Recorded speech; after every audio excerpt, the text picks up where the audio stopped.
So, water, let's give you a little bit of water.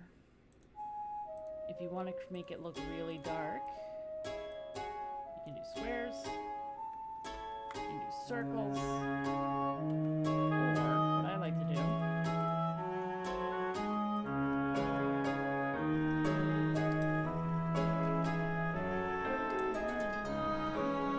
Okay, that looks pretty good. Now fire up here. Actually, what am I doing? Yeah, that's what I'll do. If I was smart, I would have done one shelf to its fullest and completed it. That way I wouldn't actually have to go and add fire to the second shelf because it would have. Welcome back, everyone. I'm Xenorous, your dungeon master, your researcher, your private eye into the wicked things. But before we prick our thumbs and have something wicked this way come, we're going to take a moment and we're going to decompress just to have a little bit of time to sit back and enjoy time with each other as I play a little bit of Power Wash Simulator. So, as you can see, I've actually played quite a bit of this game. Oh, because I enjoy the game quite a bit, actually. More than what I thought I would. And I'm actually going to open up my phone so I can see your comments and get a second to be able to go and interact with you guys. I always forget to do this, by the way, and it is something that I do while I am DMing for Legion, and I really need to get better with it. So, this is Power Wash Simulator.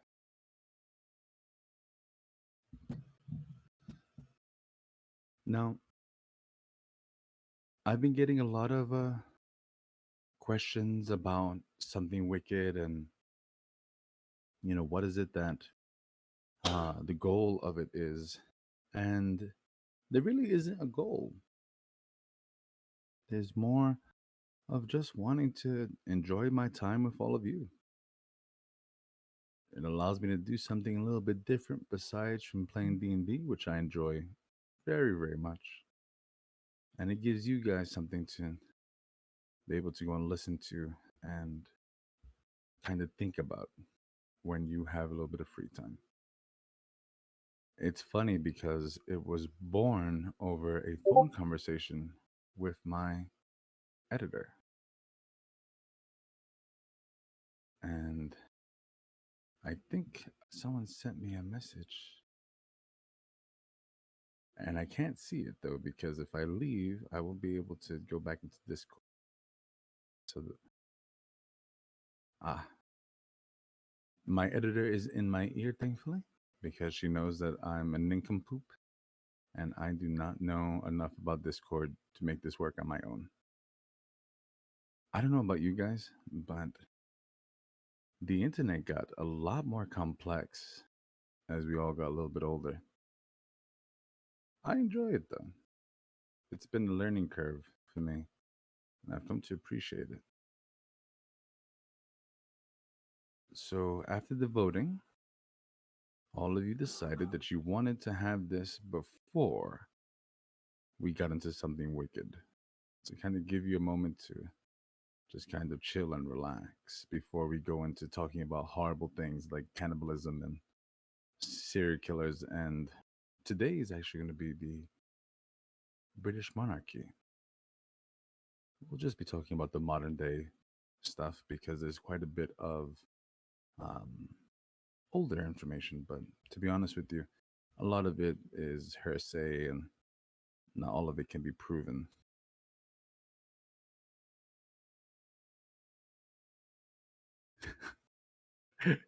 Yes, Grandma, that is the idea to break your minds after. But this is a little bit of after, and well, not aftercare, before care, so that I can make you more supple for the pain afterwards. I will break you like everyone else. It's good to see you, Grandma. It's good to see everyone. I hope that your weekend's going well. I know that it's Labor Day and everyone's getting a chance to just hopefully be at home for a little bit.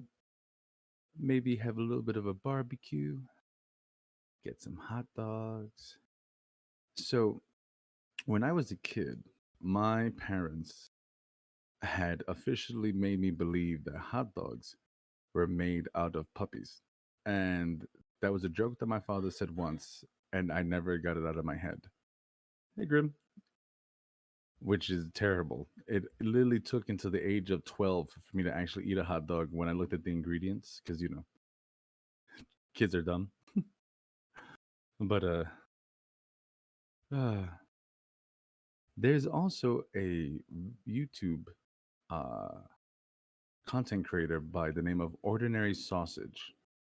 If you ever have a moment and you just want to watch something absolutely bonkers, turn him on. He makes sausages out of pretty much anything. And he's quite funny. And he pretty much sounds like Peter Griffin from Family Guy without all of the racism.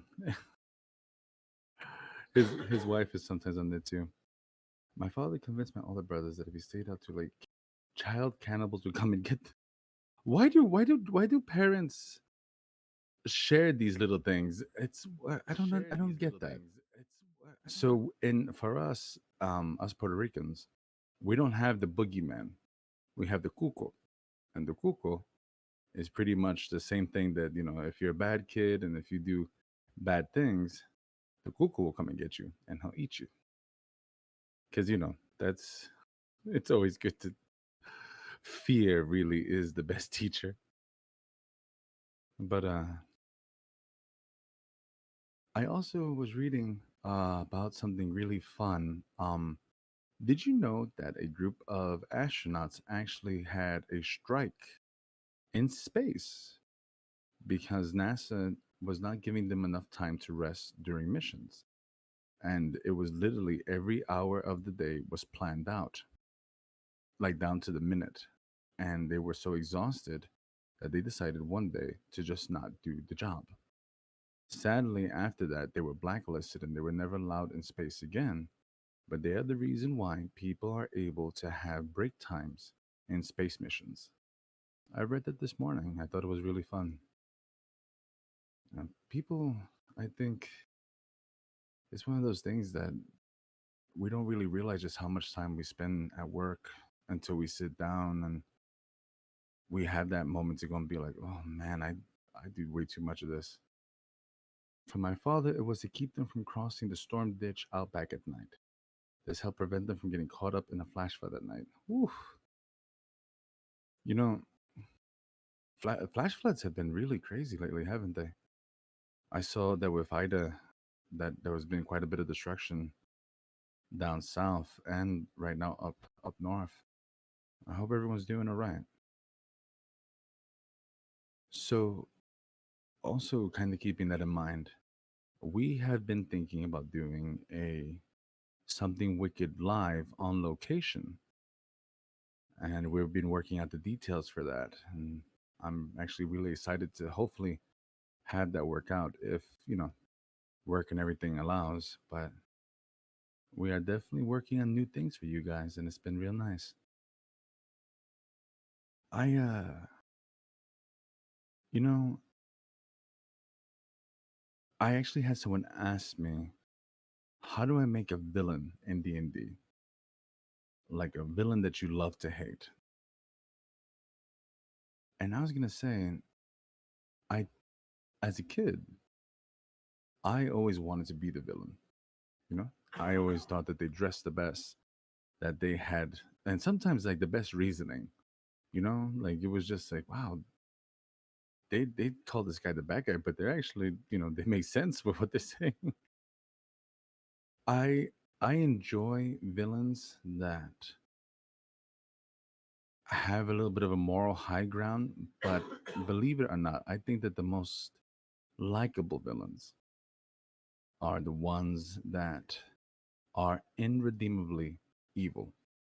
And not just cartoonish evil, because anybody could just shoot like some random person and all that, but evil in their actions, unflinching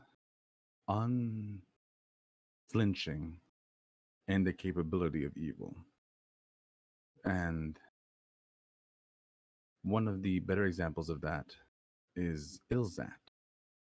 Ilzat is a drow character that I have in the Legion game who I've actually fashioned quite a bit from Pinhead from Hellraiser. For those of you who have not watched that, Pinhead is a sadomasochistic Cenobite that revels in inflicting pain on other creatures. And he's very well spoken, very to the point. And he has some of the best one liners. Oh my gosh, it's so good. And don't get me wrong, if you do watch it, which I do hope that anyone that's hearing me does, watch one, two, and three. There are 10 Hellraisers. After the third one, it's just not worth watching anymore. And I believe that in 10, 9, and 10, they no longer have the original Pinhead. They have a replacement. And I assure you that you can tell that it is a replacement. It is not fun. But I believe it is a scene in the second Hellraiser when he's summoned, and one of the people that are there begin to cry, and he says, "Please, no tears. They're perfectly good waste of suffering." Man, that scared the bejeebus out of me as a kid. And there's, and sadly, this is in Hellraiser 4. They ask him about having faith, forgive me, in an entity, a god. And he looks at the person and says, "I am so exquisitely empty." And it just rung out to me. And I said, "Oof, that's awful and terrible and wonderful all at the same time." So I know that when you're making a villain, sometimes we want to make them really bombastic and, like just, he burned down the orphanage and he ate the children. Yeah, but sometimes evil can be quiet, it can be subtle. That's what makes it lovable. That's what makes it long lasting. That it makes you want to just punch that villain in the face because it's a slow burn. You feel your hatred grow. Although there are some villains that at the very first moment you see them and you're like, "I hate this person so much." And that's good too. But I enjoy having the players, especially, begin to slowly unfold who they are. It's one thing to say that they killed a family, it's another thing for them to catch little hints and clues, slowly reaching out and realizing that not only did they kill a family, they kidnapped everyone that they knew. Little things. And in D&D, I think that sometimes we do death as a major plot point all the time, and it really shouldn't always be the thing you go to. There's other reasons to hate somebody. They could have robbed the players. They could have taken something from their parents. They could have been falsely accused of an action that they didn't commit, of a crime that they had nothing to do with. Allow your players to have that possibility. And I tell you, it makes for great role playing. And it's hard sometimes too, as a good guy, to be the good guy because you run into a group of goblins and they've attacked the village, and you want to go and burn down the goblin village. But sometimes you also have to give your players a good old fashioned bad guy for a win. And that's kind of why I do something wicked, because it allows me to have the knowledge of something, to know that it's there, to know that it exists. And it makes me feel that I have a little bit of power in that, if that makes any sense. It allows me to feel that I know this, and if I'm mindful of it, and if I see something like this, I can catch it and maybe I can stop it. Knowledge is power. And when you do research, you have to be very careful of your own opinions. When we do research and we really, really start looking into the depths of things, we have biases already in our mind. And I'm telling you this because, as someone who prides himself on trying his best not to have it, I still catch myself in that very often. And I'll have to kind of pull back and look at it from the point of view of a scientist. Is this really what this is, or is this to go and help my opinion of this seem true? And the fact is, life is very rarely that black and white. But it's good to have those moments of black and white as well, don't get me wrong. But it's good to take a moment and really look at the research. Scientific paired, forgive me, scientific articles that are peer reviewed, that have large samples, consistent data. You know, you don't want to just, oh well, we studied five things, and those five things are are a sign of this whole group of a million species. No, no, that's not how that works. We need to find larger groups. We need to go and find bigger ratios. We need to do more experiments, and that's just kind of part of how it goes. And the good thing is that that's kind of how life is in general, really. If you take a second and you really, really go and look at the details, you will go and you'll be able to go and figure out pretty quickly. People want knowledge. We're hungry for it. It's the delivery that people get nervous about. And the bias. This doesn't fit my narrative. And that's okay. It's learning to get past it. That is what's going to make you better. It's going to make you a better researcher. It will make you a better role player. And hell, it might even make you a better person. And of course, don't be afraid to ask questions. Nobody's perfect. I will say things, I will do things that may be questionable, and then somebody calls me on it. You know what? I got to take it to the chin, because if I'm wrong, I'm wrong. Like, there'll be moments that we'll be playing, and I'll see someone in the chat going to be like, hey, is that how that rule goes? And then I have to look at the rule and be like, oof, it is not. And I'm okay with that. It's helping us to be better. And as long as you guys continue to be patient, as long as you guys help us in fun ways, and criticism is always welcome as long as it is constructive. And I think we forget that sometimes. You learn that lesson the hard way as you get older. I say it as if though I'm some type of old man. I feel old, but I guess it's just kind of part of it. So we're almost at the end of our decompressing. After this, I actually have a little video that my editor and I have completed today of me making some coffee. It's going to be a little break window of you guys getting a chance to get something to drink, getting something to sit down and maybe munch on. And after that, you can come back and let us know what you thought of it. And it was filmed right here in my kitchen. And you will see me make a cup of espresso strong enough to kill a full grown man or a small child. And I really hope that you enjoy it, because I enjoyed making it. And it's a little silly, and it's got my voiceover on it, pretty much doing what we're doing now, and just kind of enjoying a little bit of decompressing as well. So, with that, I am going to leave you all from here to go to our little video and to allow you to watch Xanaris make a very strong cup of coffee. Madam Editor, if you would be so kind. Thank you Welcome. guys, and I will see This is you Decompressing with Xanaris. very, very So, shortly.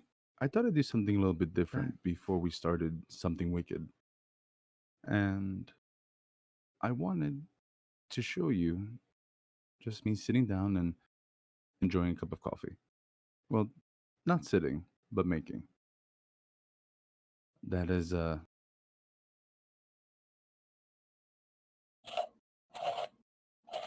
little espresso maker that I bought from Puerto Rico.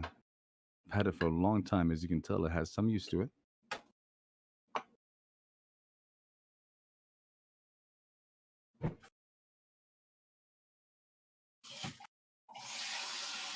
I I try to wake up every morning, take a moment, sit, meditate for a little bit, and then have some coffee.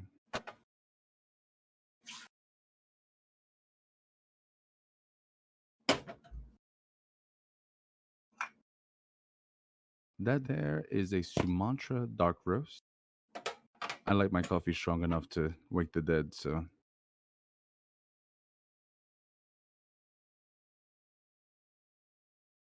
I put just a bit and just a bit more and a little bit more just in case.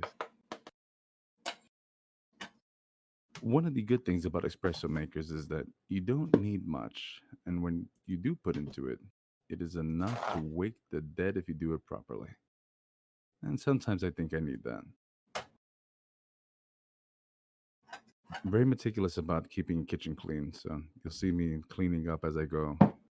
Something that you should do. It's a habit I picked up working in food retail.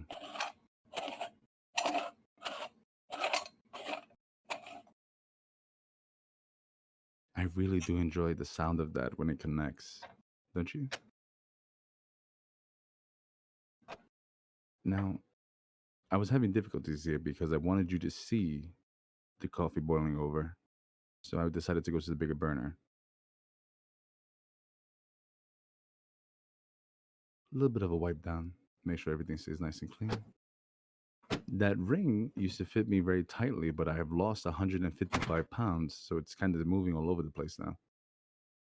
For you coffee purists, before you yell at me, I did not have a pot small enough to boil my milk. I could not find it. So it got microwaved. I nuked it. Whoop. Knocked down some of my spices. As you can tell, this is not edited. It's one of those things that just kind of happen. As are most things, really. I Those are the knobs that an ex of mine's put on the oven, and that's what's causing that issue now. It's a thing.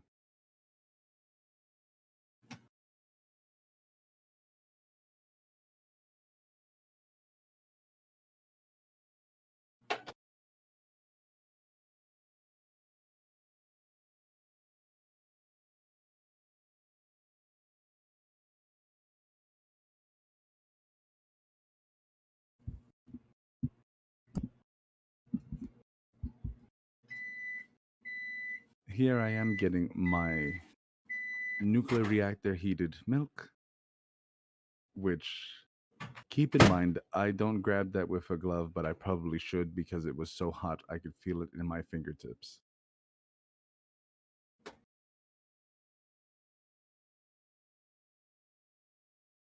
You have to listen to the coffee as it slowly begins to do its thing. It's like hearing birds wake up in the morning, that bubbling noise. And I have a little bit of a thing that I always check my cinnamon. Back home, ants usually get into sweet things. So there's that. And then it becomes kind of a waiting game. With that being said, how was your week? Oh, so when it comes to sugar, I have actually gotten a lot better with it since I started the whole eating process, losing weight and all that. I don't put half as much as I used to. And that's brown sugar there, dark brown. So if you didn't know, dark brown sugar is colored with molasses, and it kind of gives it that little bit of extra sweetness and a little bit of tart. It's good when you have a dark roast coffee if you're looking for a little bit of a oomph to that. Oh, and I didn't knock anything down, thankfully. Ah, yes. And my friend Cinnamon. Make Cinnamon your friend too. I tell you, it'll make your coffee better. Just a touch. A little bit more. Come on, don't be cheap. One more. Thank you. So, whenever I sit down to do my morning coffee, I may not always get the time to do it. Wait, what am I doing here? Let's see. Do, do, do. I'm looking for something.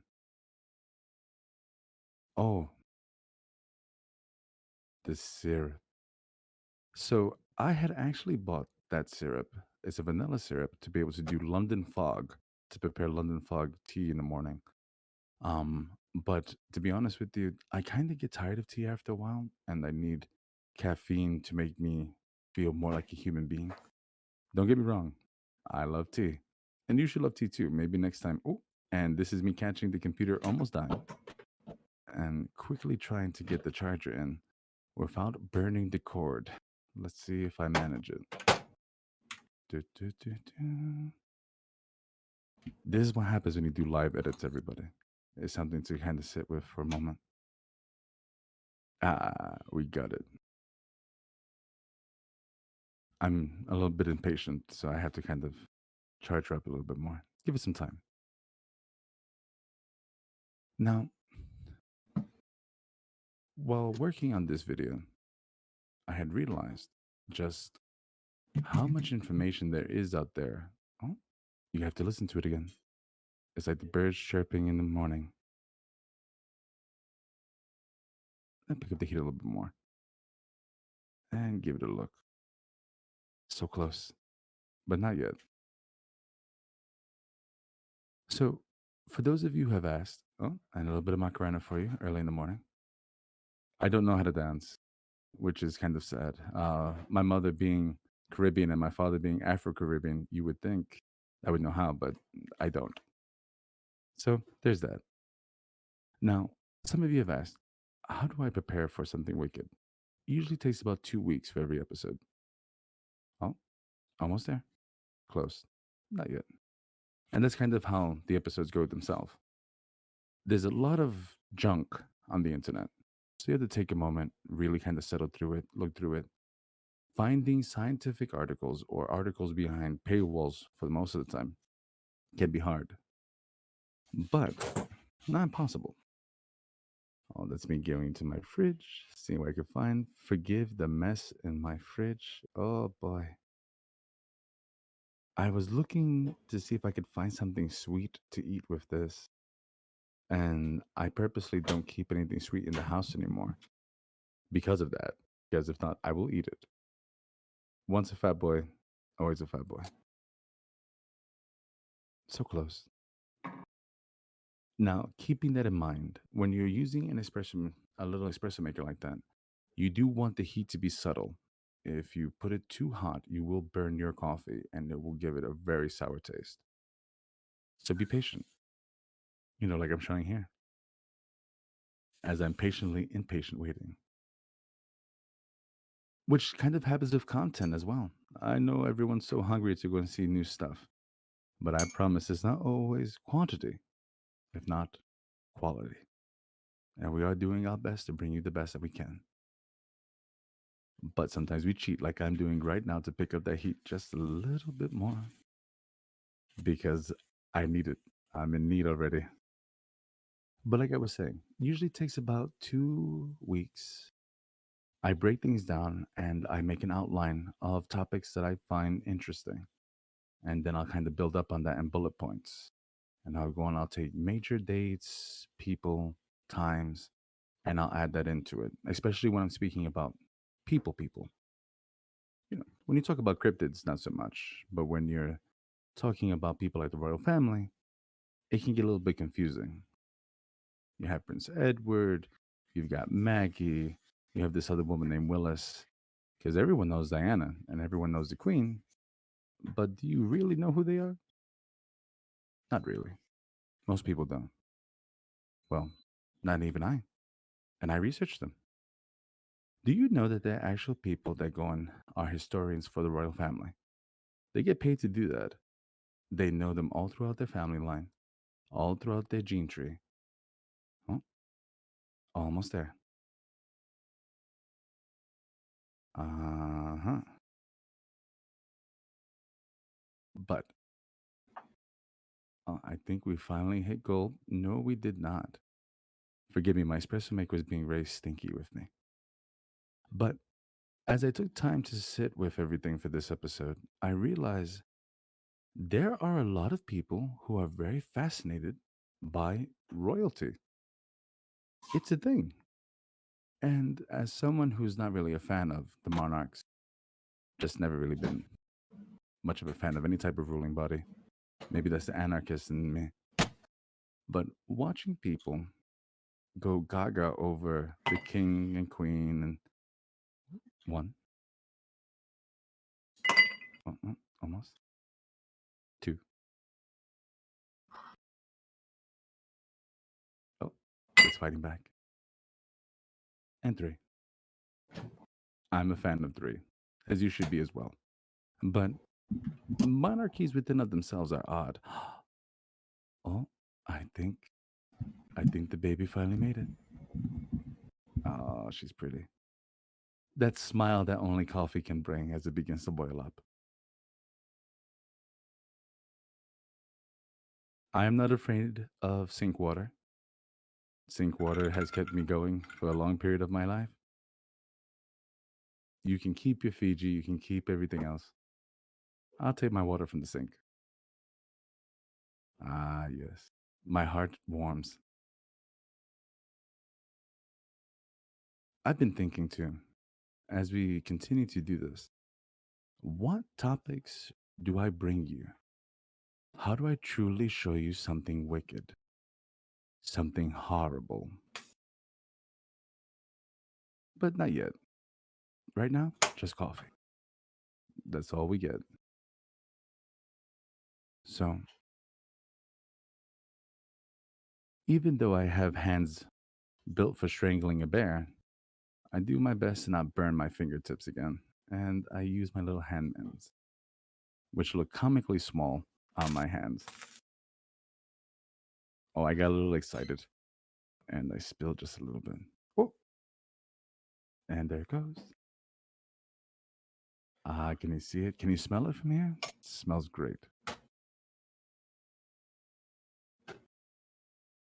Oh man, I tell you, just looking at that makes me want a cup of coffee. Doesn't it make you want a cup of coffee? Now, I personally like my coffee brown and sweet like myself.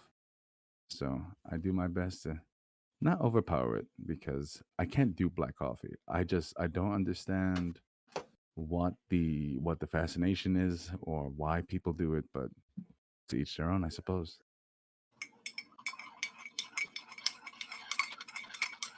Always make sure to stir your coffee properly. You don't want little granules of sugar all over the place.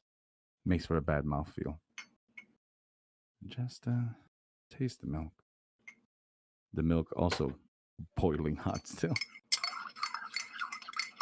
I am not a fan of cold coffee, which may bring some of you to dislike me, and that's fair. But cold brew? Mm-mm.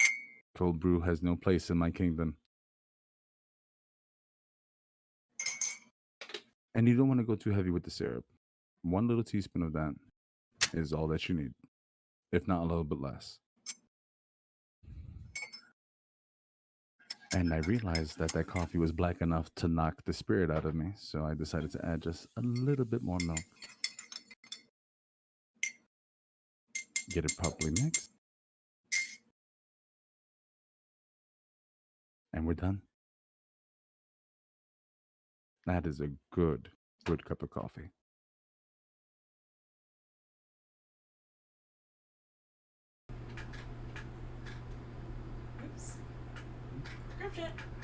transition?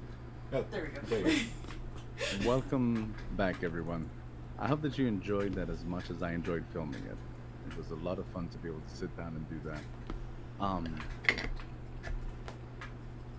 As you may know, I am Xanaris, your DM and your private investigator into the wicked things that we bring to you today on Something Wicked.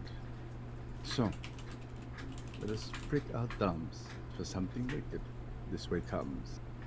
Today, due to a wonderful commentator that has come out and given us this title, we are looking into the royal family of Great Britain. And boy, oh boy, is there a lot to unfold. Out of curiosity, everyone, out of the people I have here, what do you guys know about I know a lot about the scandalous history, the rape, the child trafficking, the racism, the werewolves and the lizard folk, and The time Harry dressed up as a Nazi for a Halloween party. yeah. Yes, we will be talking about that because that is not the first faux pas that Prince Harry committed. He was dressed up as a Afrika Korps Nazi, going to look like I believe it was oh, I forget the name, but yeah, that's a thing. That's a thing. But take a moment, everyone. Get yourself something warm or hot to drink, like myself. This is a little bit more coffee because Something Wicked is powered by caffeine and hatred. Delicious. Oh, that's good.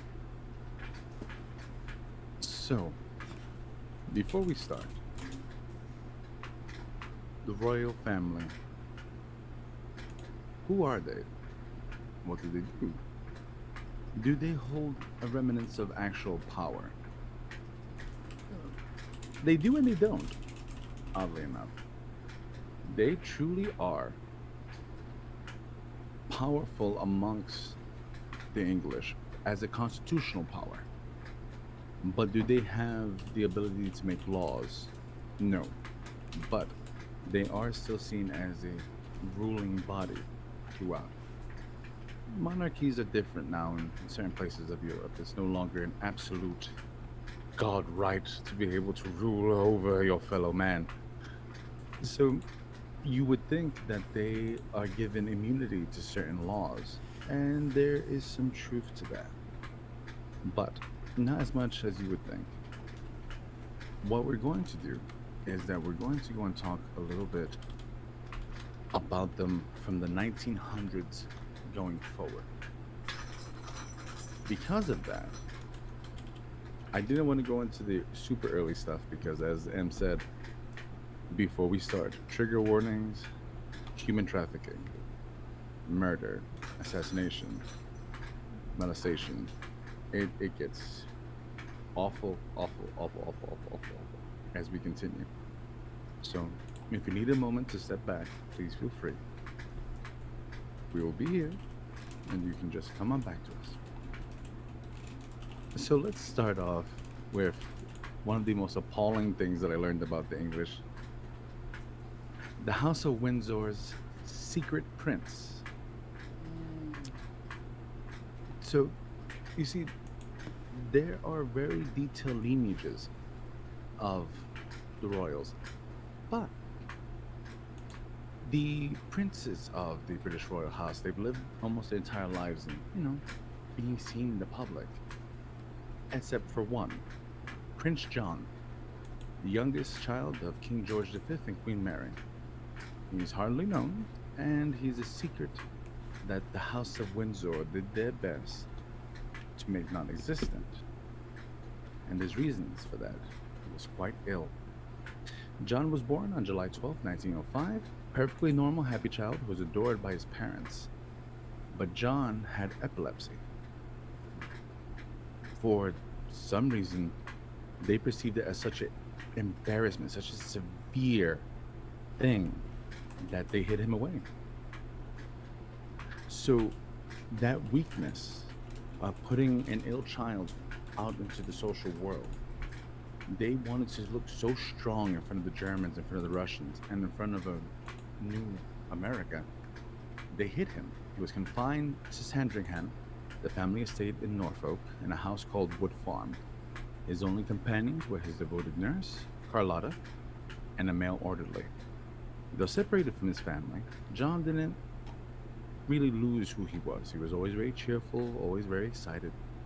Um, he did have a close friend by the name of Winifred, and their excuse was removing John was keeping him from the stresses of being a royal. Whenever John had to go to the doctors in London, he would ride in a car with the blinds drawn, except for occasional glimpses. People never saw him. John wasn't even included in the family photograph taken at Buckingham Palace during his parents' silver wedding anniversary in 1918. He truly was the prince that did not exist.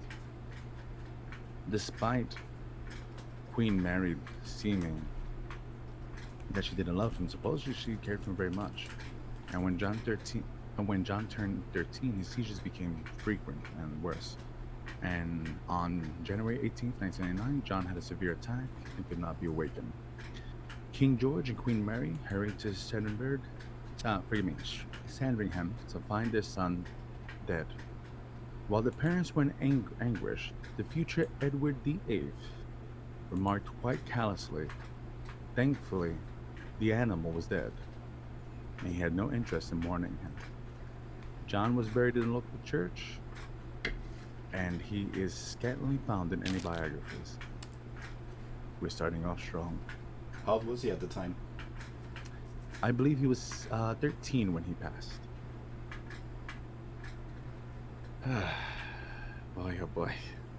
It doesn't get better. Just giving you guys a heads up. Oh, I had a feeling. Also, one of the very fun things that I found out.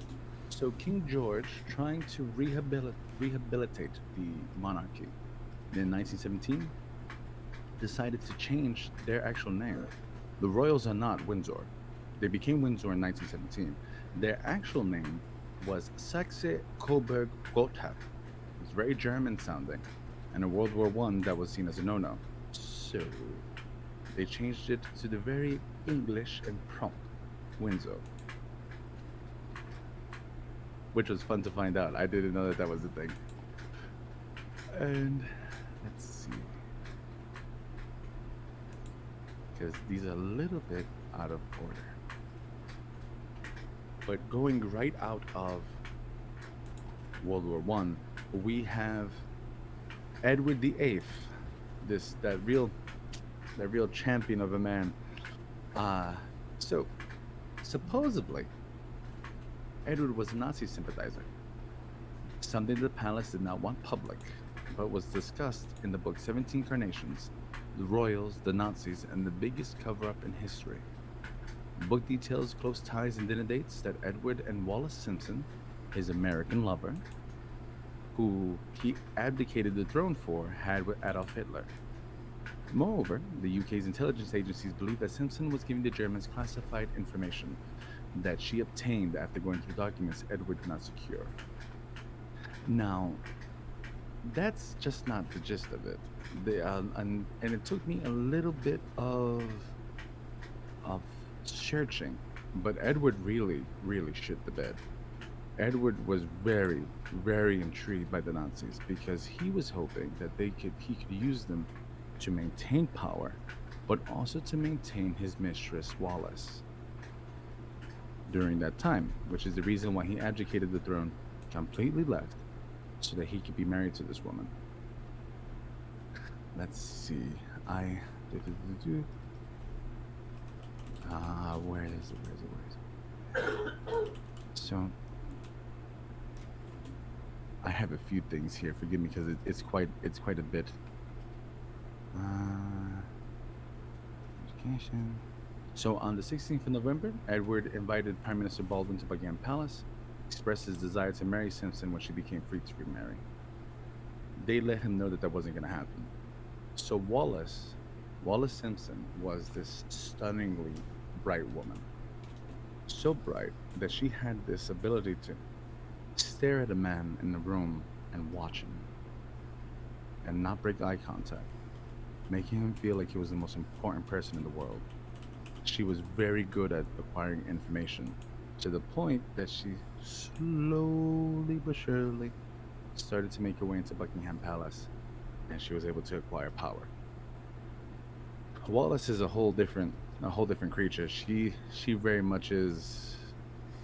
She's one of those things that could legit have taken down the monarchy, which will see that the monarchy pretty much destroys itself ever so often and rebuilds itself ever so often as well.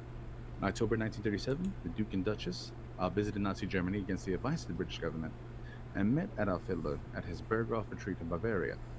The visit was super publicized. They also gave full Nazi salutes in Germany. They were treated like royalty. Members of their aristocracy would bow and curtsy towards them and were treated with all the dignity and status that the dukes always wanted, according to the royal biography of Andrew Morton.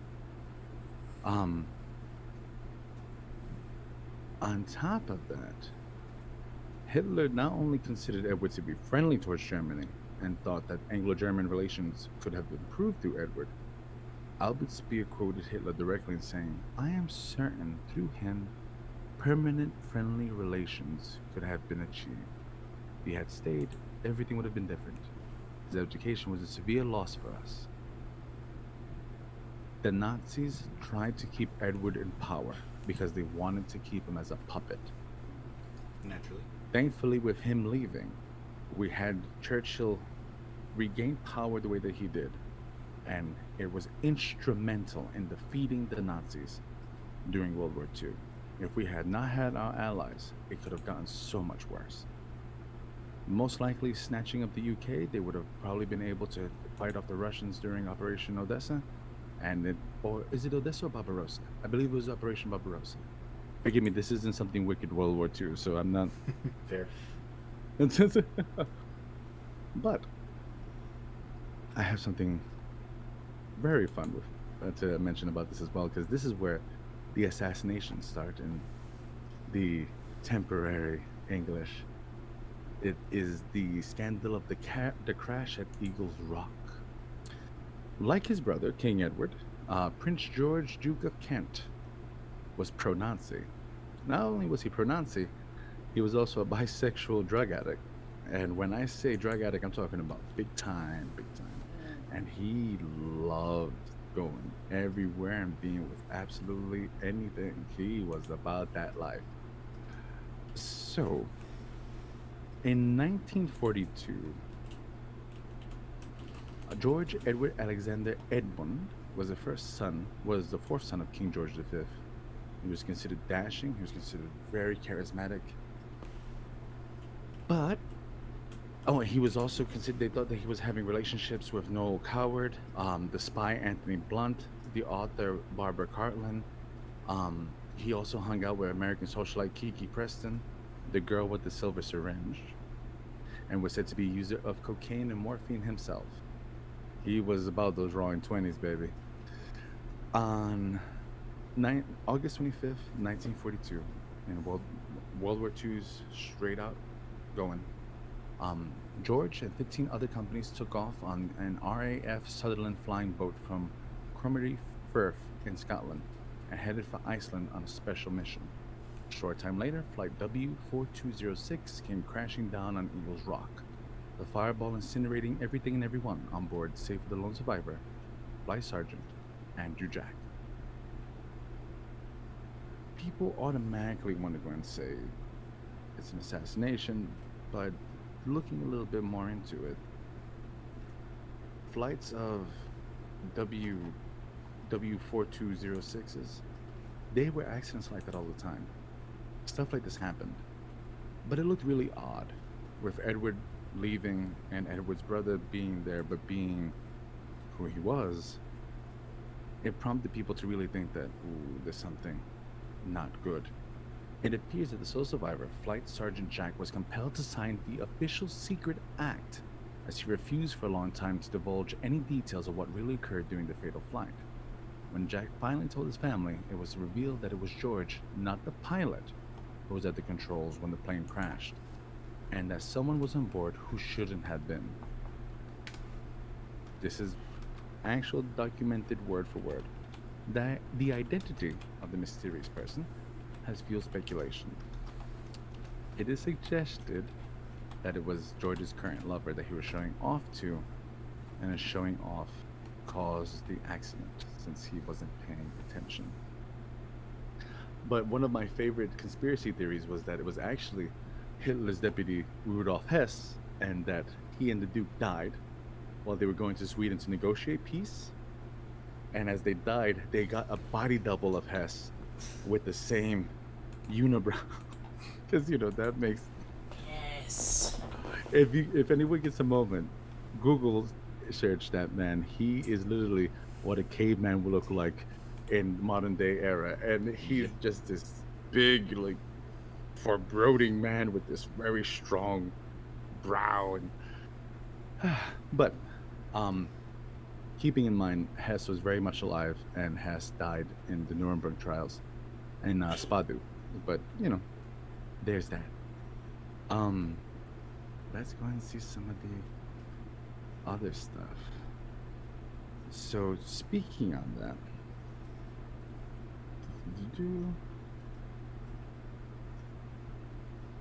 we covered George. Let's go up to some. Because some of this gets really, really funny. Not in a Going good back way. Going back to a little bit of the fun stuff. We have Princess Margaret's long lost love. Queen Elizabeth II's younger sister Margaret met Captain Peter Townsend when she was 14 years old. They fell in love when she was 22. Townsend at the time was married and had 2 sons. She filed for divorce. He filed for divorce due to his wife's affair, and he and Margaret desperately wanted to marry, but the divorce made it impossible. The Queen had to consent to her sister's marriage to the divorced man, and she fought for the pair. However, Winston Churchill expressed that his cabinet would not approve the marriage. Townsend was sent away to work for the British Embassy, and Margaret eventually married Anthony Armstrong Jones. They had 2 children, but divorced 18 years later.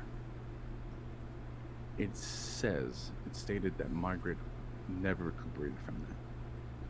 The constant need to cover up, to not go out of the social norms for the royal family, drove Margaret to drink, drove Margaret to have various lovers, supposedly, and she was just bitterly unhappy. And that seems to be a thing that happens often with the younger folk inside the royal family. Then we have Prince Philip and Prince Harry. Allow me to tell you some of the fun things that Prince Philip, this reptilian of a man, liked to say. Because he died not too long ago. So that we can get a good understanding of who Prince Philip was. And I quote, "I don't think a prostitute is more moral than a wife, but they are doing the same thing." When a man opens a car door for his wife, it's either a new car or a new wife. We don't come to Canada for our health. We can think of other ways of enjoying ourselves.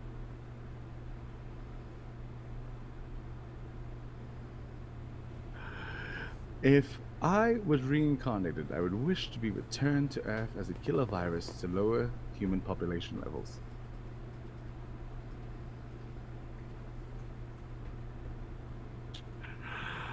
If he has got 4 legs and is not a chair, if it has 2 wings and it flies, but is not an airplane, and if it swims and is not a submarine, the Cantonese will eat it.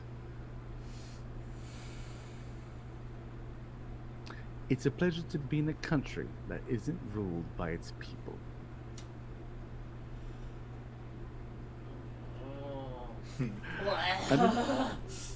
I don't know if I want to keep. Oh, on remark to Endenbridge University students in Peking, October 16th, 1986. If you stay here much longer, you'll all be slitty eyed. And while in Australia, talking to the Aborigines on March 1st, 2002, do you still throw spears at each other?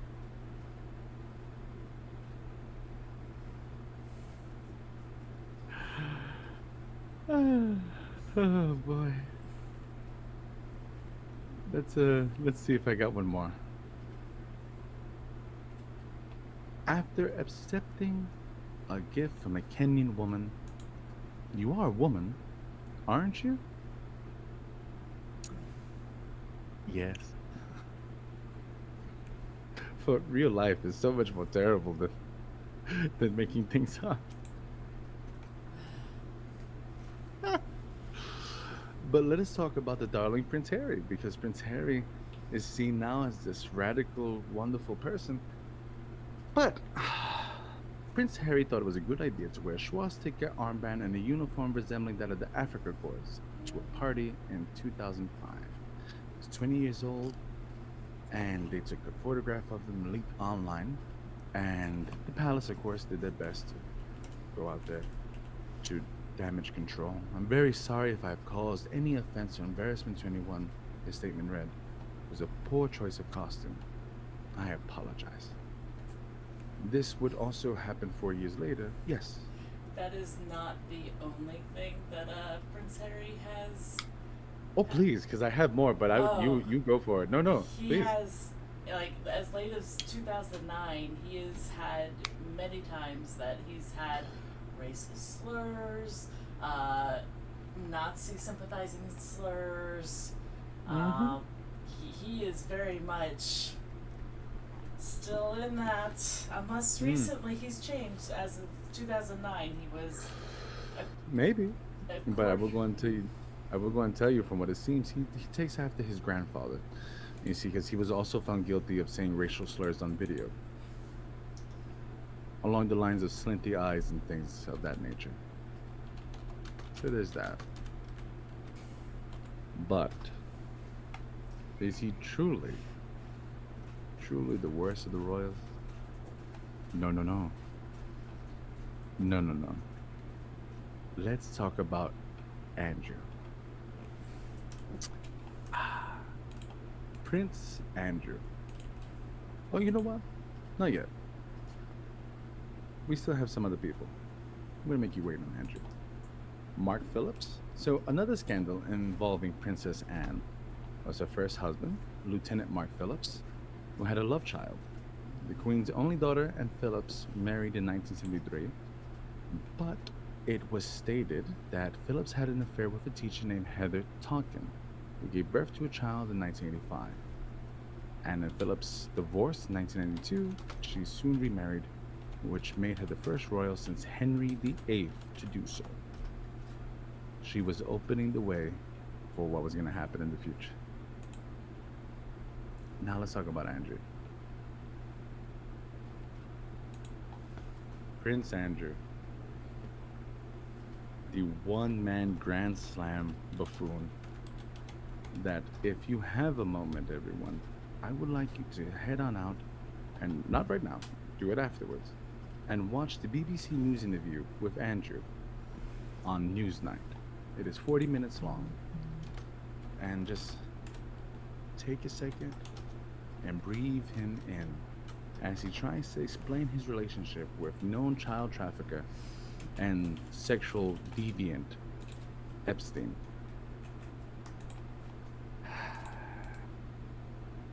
Now, before we get too much into that, Andrew's always been kind of known as the party prince, whatever that means. But he also seems to like partying with convicted gun smugglers like Tariq Kaituni, who gave his daughter a $20,000 diamond necklace to wear around her neck for her birthday, after he stated that they weren't really that close. Andrew was shown, as most people know, Jeffrey Epstein was put into jail for 13 months in prison. He was found guilty of soliciting prostitution from underage girls 3 years later. When news of their friendship hit, the Duke decided to publicly break off with Epstein, whatever that means. That break off had him go to Epstein's place in New York and stay there for 4 days. Because, they had to do it publicly, and I guess they were still really hurting emotionally about him leaving and all that. Hmm. Andrew was underneath indictment from the Americans. Forgive me, there was a position. Virginia Roberts alleges that Andrew initiated a sexual encounter with her, knowing that she was a minor, coercively sex trafficked by American financier and convicted sex offender Jeffrey Epstein. Andrew denies having sex with this girl on March 10th, 2001, because he says that he was at home with his daughters after attending a pizza party at a place called Pizza Express in Woking with his elder daughter Beatrice. Let that roll through your head. The thought of a Prince Royal going to a Pizza Hut for a child's birthday. Because after they show him a photo of his hand wrapped around her waist, sweating quite a bit, Andrew decides. Andrew claims that that could be me in the picture. We're not sure, but that that I was seen dancing with in a club called Tramp, but that couldn't have been me because royals don't do that type of thing. We're not very huggy people. But he also states that he had temporarily lost his ability to sweat after an adrenal overdose during the Falklands War. Several doctors, of course, don't believe his explanation, as adrenal overdose typically causes excessive sweating in humans. And for those of you who do not know, that whole gist of things is actually called anhydrosis. So, anhydrosis is an actual condition, which is usually genetic, that keeps people from sweating. But if you look at the interview here, boy oh boy, maybe his glands got better. That could be it. So there's that. He was also supposedly seen getting a foot massage by a young Russian woman, which is the way that Epstein would begin his interactions with people, getting their foot massaged first and then opening the door for whatever else they were talking about. Jesus Christ. Yes.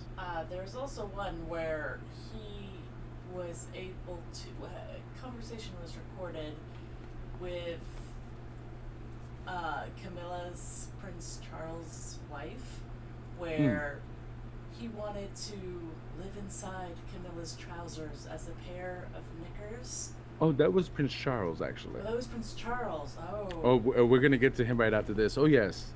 Oh yes. I'm sorry. I thought that was him. Oh no. No. It would have been better if it was him, but no. The stupid runs deep in this family, so we'll get to him in just a second. So Beatrice has absolutely no recollection of the Pizza Express birthday party. The family who hosted the party confirmed Beatrice came, but cannot recall what happened or if the prince was there. According to a family diary, the Duke of York had booked a home manicure in the afternoon. He says he dropped Beatrice off, then aged 12. Sources said the prince had a very vague recollection of waiting under a bridge near Pizza Express to collect his daughter, because he drove her there, supposedly. A royal protection officer, said to have been on duty that weekend and who could possibly support his alibi, has died. Housekeepers on duty at the prince's home, Sunning Hill Park, Ascot, can't remember his movements on the weekend in question. Concerns also emerged over the accuracy of Miss Roberts' claims that she went clubbing in London with Andrew that evening over the description of a bathtub in which she says they had sex. An exclusive Through the Keyhole view shows the bathroom in Ghislaine Maxwell's Muse house in Belgravia. The Duchess of New York was in the United States promoting China wear to pay off huge personal debts that Andrew is alleged to have betted Miss Roberts. It's quite a bit there. Prince Andrew's a pig.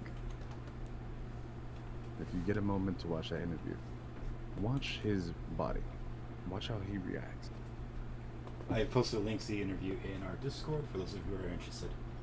If you get a moment, watch his pupils dilate as they mention, this person here saw you getting a foot massage. I don't recall. I just can't remember. But yet he truly remembered this Pizza Express event so vividly, so clearly.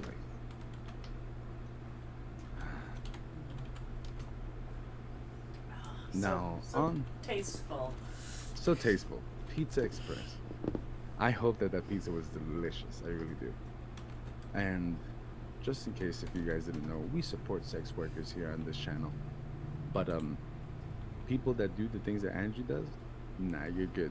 You got no place here. Just throwing that out there to you. But talking about buffoonery, Prince Charles.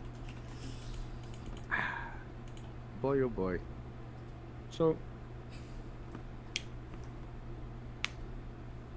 let's get into the full thing of it, because there's a few things before Carmela. Princess Diana, or the people's princess, was so distraught with her relationship with him. She threw herself down the stairs when she was pregnant with Prince William. Princess Diana dealt with depression during her marriage to Charles.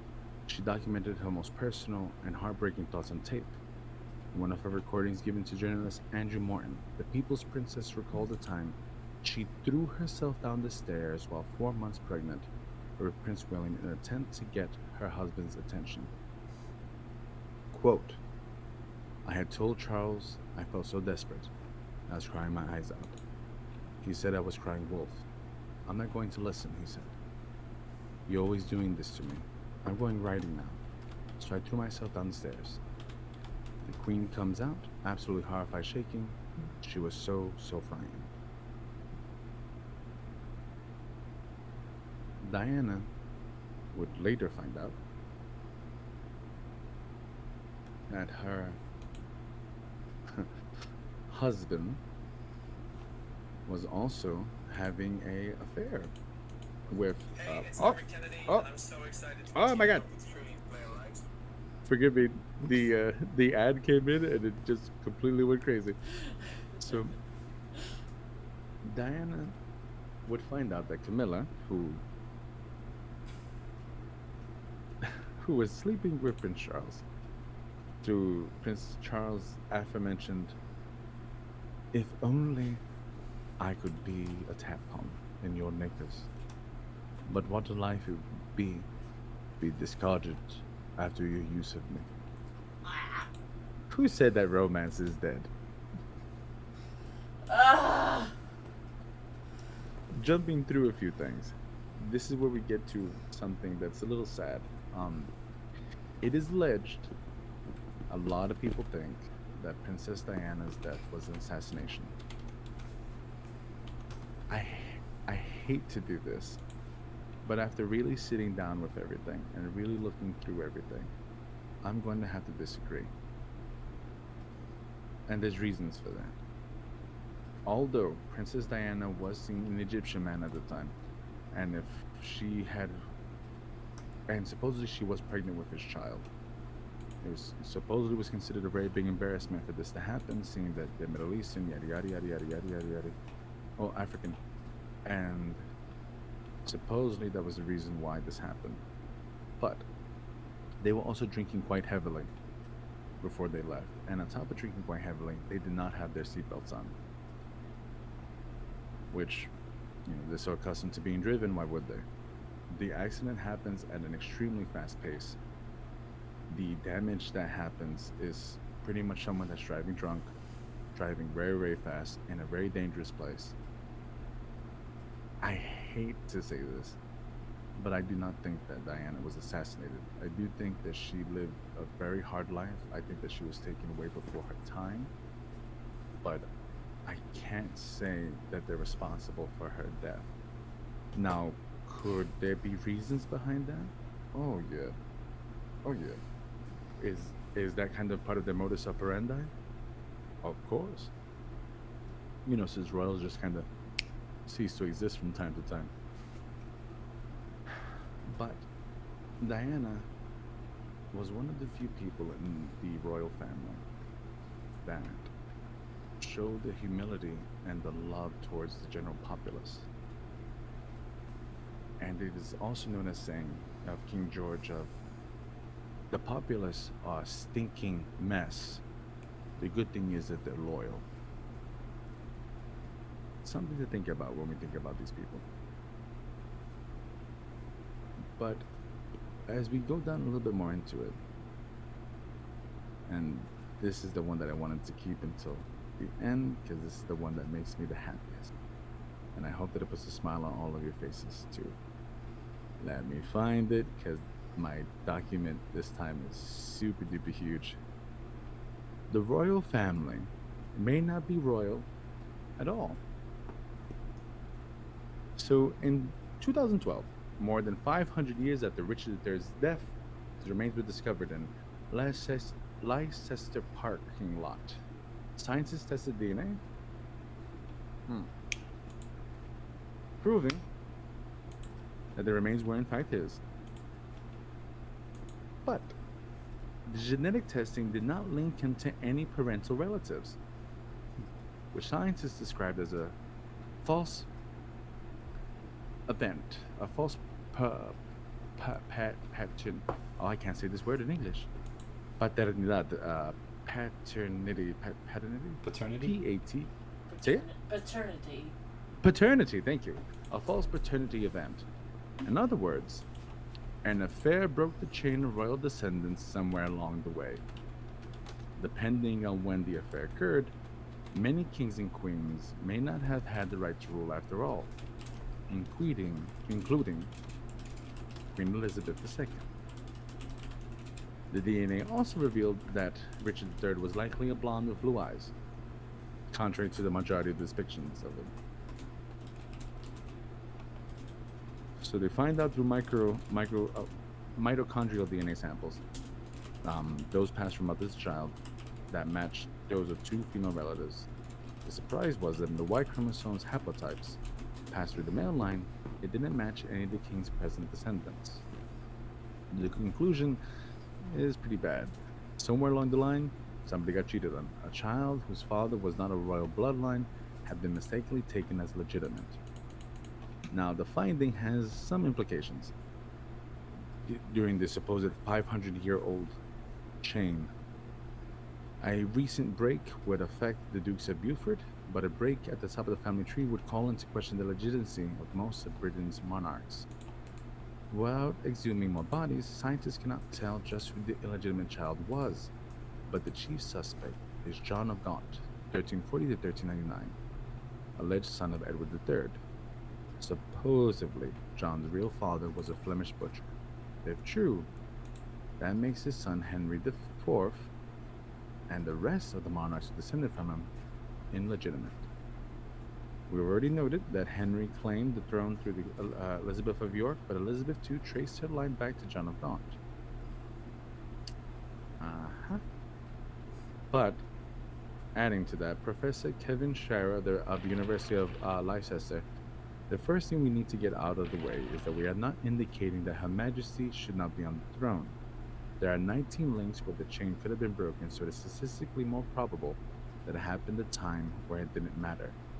However, there are parts of the chain which, if broken, could hypothetically affect royalty. Long live the Queen.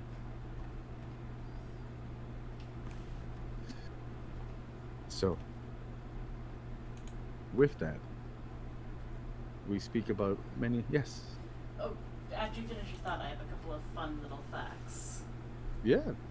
So with that, we finish up some of the more scandalous things. Now let's go to some of the real fun stuff, which none of this is true, but these are things that I found out.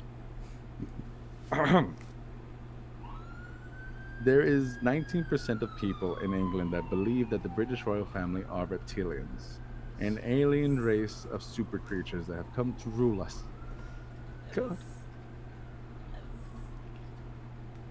I can't even believe I said that out loud.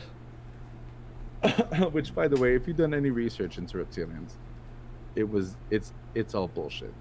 There is not one piece of fact into any of that. And for those of you who go into the ancient aliens thing, please take a moment and read about where it comes from, because the majority of the modern day ancient aliens that we think about comes from Heaven's Gate, their leader, who popularized it in the 90s. Be really careful, because boy oh boy, was he something special. We can talk about him in another episode when we talk about cults, because that one's something. Um, there's also rumor of the British coming from a line of werewolves.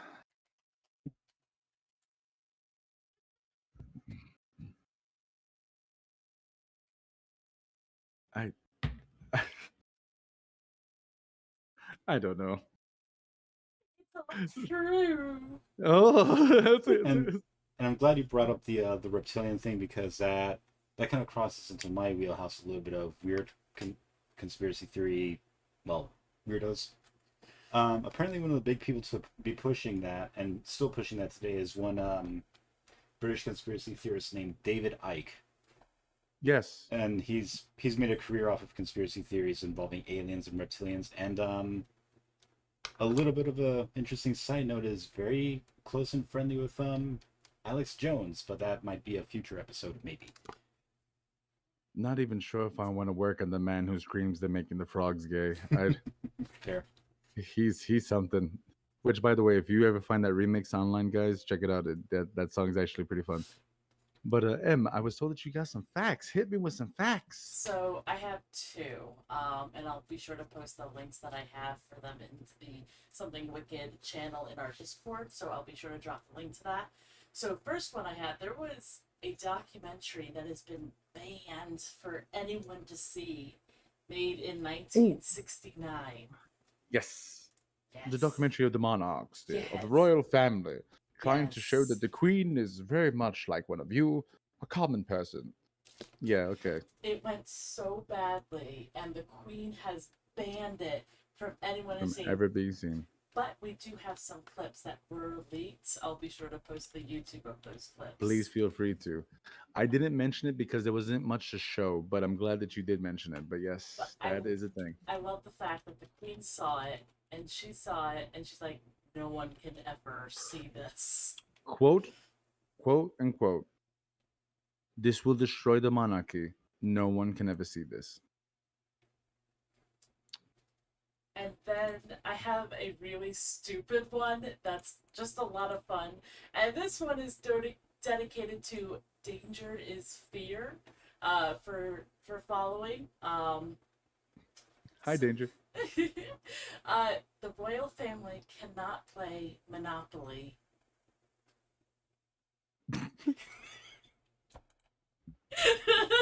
Unfair advantage, I tell you.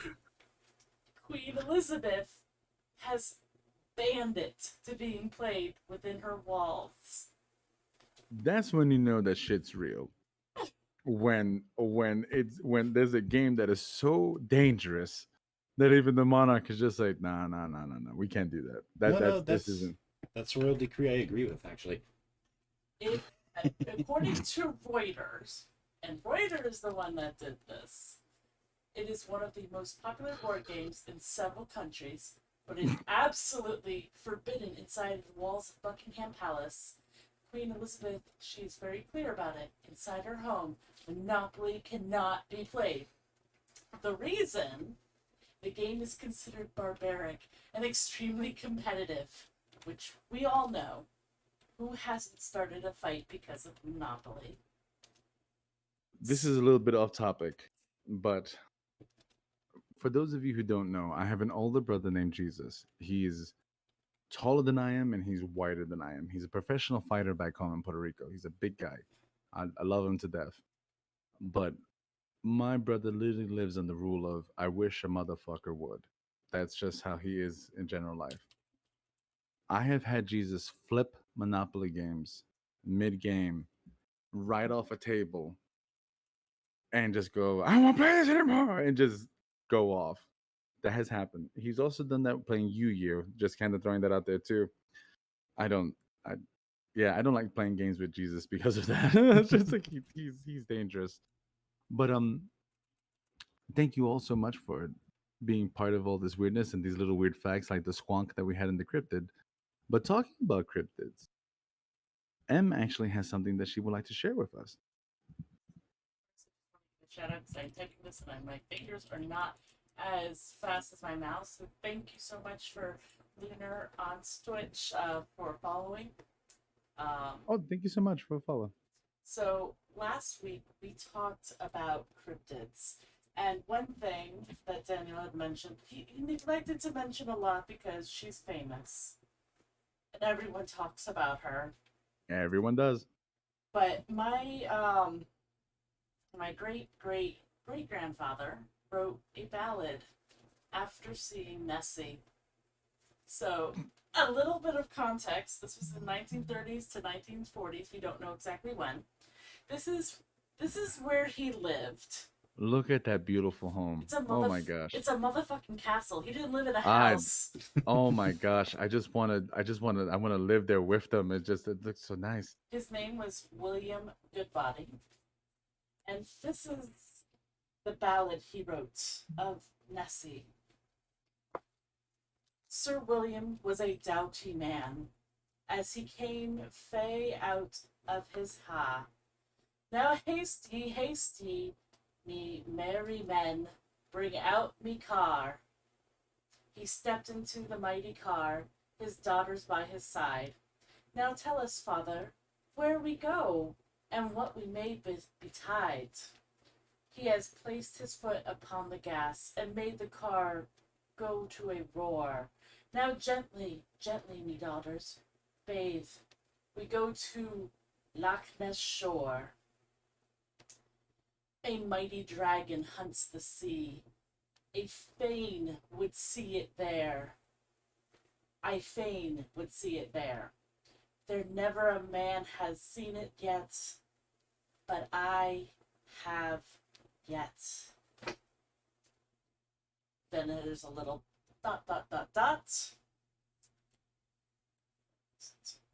And time went by, and still they gazed, and nothing could they see. And then up and spake the bonny Jane, let us hie and back to Teal. But up and spark Sir William bold, a steadfast man was he. We shall wait here till we all grow old, for the moment and the monster I must see.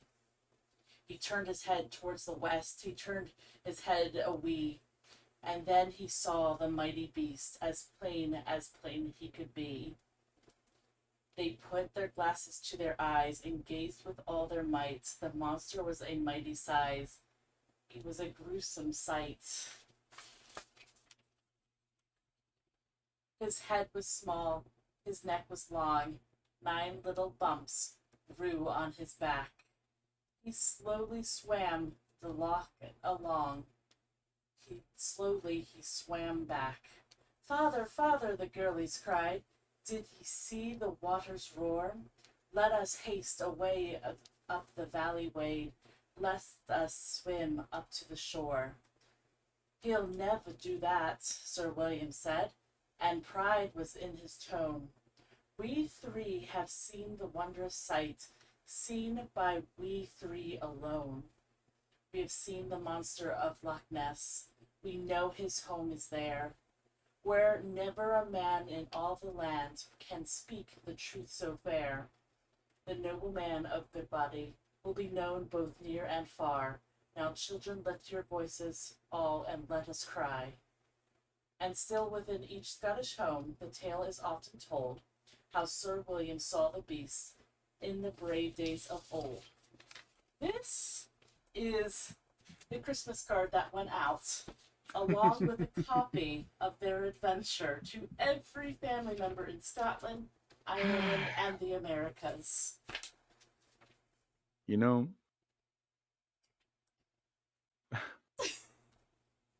why not?